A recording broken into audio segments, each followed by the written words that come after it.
नगर पंचायत में पिछले कई माह से चली आ रही असमंजस की स्थिति को लेकर अधिशासी अधिकारी ने नगर पंचायत बोर्ड से विकास कार्यों में सहयोग करने की अपील करते हुए नियम विरुद्ध किए गए लाखों रुपए के काम को समाज सेवा घोषित कर भविष्य में भी बिना टेंडर के किए गए कामों का भुगतान करने पर रोक लगा दी। शामली जनपद की जलालाबाद नगर पंचायत में अधिशासी अधिकारी एवं नगर पंचायत बोर्ड के सदस्यों में पिछले कई माह से गतिरोध चला आ रहा था। इसी गतिरोध के चलते जलालाबाद में अतिरिक्त प्रभारी के रूप में तैनात अधिशासी अधिकारी जितेंद्र कुमार के तबादला होने एवं अन्य अधिशासी अधिकारी के तैनात होने की सूचना आ रही थी, लेकिन सोमवार के दिन अधिशासी अधिकारी जितेंद्र कुमार ने नगर पंचायत जलालाबाद में पहुंचकर लंबे समय से लंबित कार्यों को निपटाते हुए नगर पंचायत कर्मचारियों को आदेश करते हुए कहा कि नगर पंचायत में कोई भी कार्य नियम विरुद्ध नहीं किया जाएगा। अगर किसी की कोई शिकायत मिली तो उसके खिलाफ भी नियमानुसार कार्रवाई होगी। उन्होंने बताया कि जलालाबाद नगर पंचायत में बिना टेंडर और बिना उनकी जानकारी के 347 विद्युत लाइट जिनकी सूची भी सार्वजनिक की जा रही है, लाइट को लगाने की कोई जानकारी उनके पास नहीं है।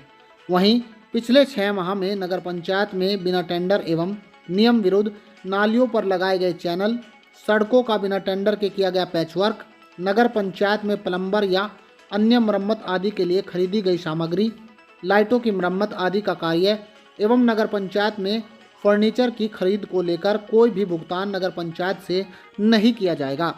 सभी कामों को समाज सेवा में घोषित किया जाता है। उपरोक्त कार्य की कीमत लगभग 1 करोड़ रुपए बताई जा रही है।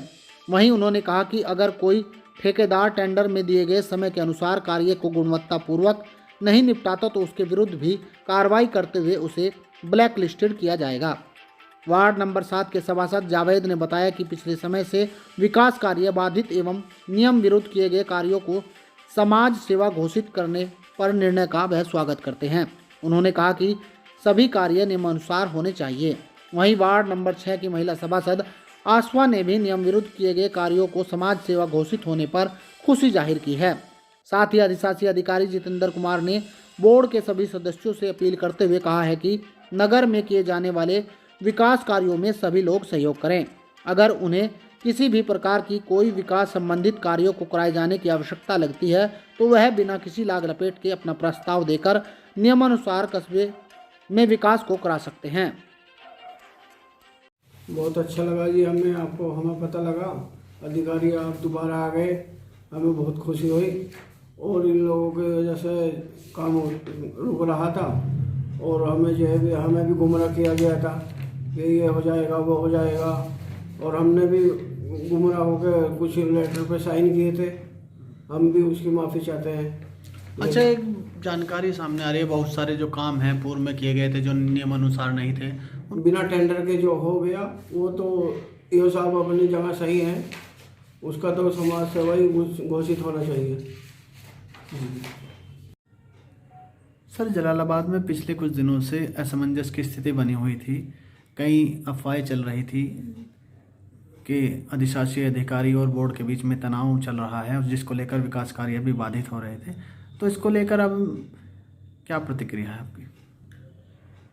देखिए, बोर्ड और अधिशासी अधिकारी के मध्य कुछ मुद्दों को लेकर विवाद था।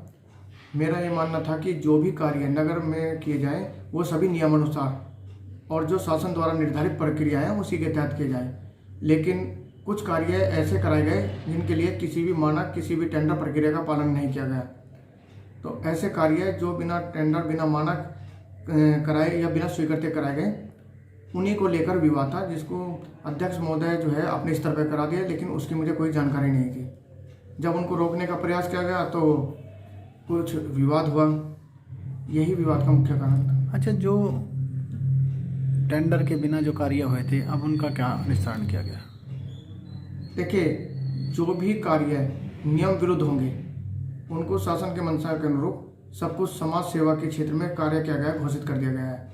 उसका भविष्य में या वर्तमान में किसी तरह का कोई भुगतान नगर पंचायत द्वारा न तो किया जाएगा और न ही उनको लीगलाइज करने का कोई प्रक्रिया की जाएगी। कौन कौन से ऐसे कार्य थे मुख्य रूप से जो समाज सेवी घोषित किए गए? इसमें जो मुख्य रूप से लगभग 347 लाइटें की खरीद की गई, जिसके लिए कोई प्रक्रिया नहीं अपनाई गई। ये लाइटें किसके द्वारा खरीदी गई, कौन लाया, किसके द्वारा लगाई गई, इसकी कोई जानकारी नगर पंचायत को नहीं है। ये सभी लाइटें समाज सेवा के क्षेत्र में घोषित कर दी गई हैं।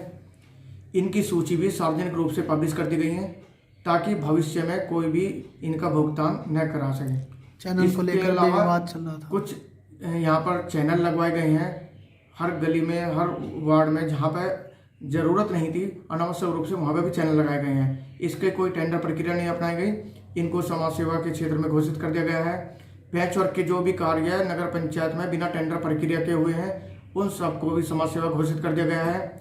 लगभग 50 कुर्सियों की खरीद हुई है जो कि नगर पंचायत कार्यालय में रखी हुई हैं। इनके लिए कोई स्वीकृति या कोई प्रक्रिया मानक का पालन नहीं किया गया है। इनको समाज सेवा घोषित कर दिया गया है। इसके अलावा कुछ लीकेज का सामान या कुछ ऐसे अन्य सामग्री जो कि अभी भी मेरी जानकारी में नहीं है, अगर कोई भी खरीद फरोख्त ऐसी हुई है तो उनका कोई भी भुगतान नगर पंचायत द्वारा नहीं किया जाएगा।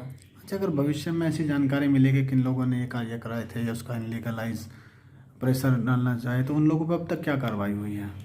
ऐसा है, अभी किसी भी व्यक्ति ने इनकी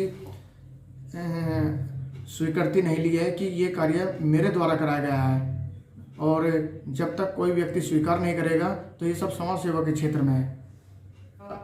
सभी सभासदों से भी अनुरोध है, अध्यक्ष महोदय से भी अनुरोध है और आम जनता से भी अनुरोध है, विकास की गति को किसी भी रूप में ना तो मंद होने दिया जाएगा और ना ही उसकी गति को अवरुद्ध करने की किसी को अनुमति दी जाएगी। विकास कार्य और जो भी जनहित के कार्य हैं वो अपनी गति से चलते रहेंगे, किसी को कोई परेशानी नहीं होने दी जाएगी।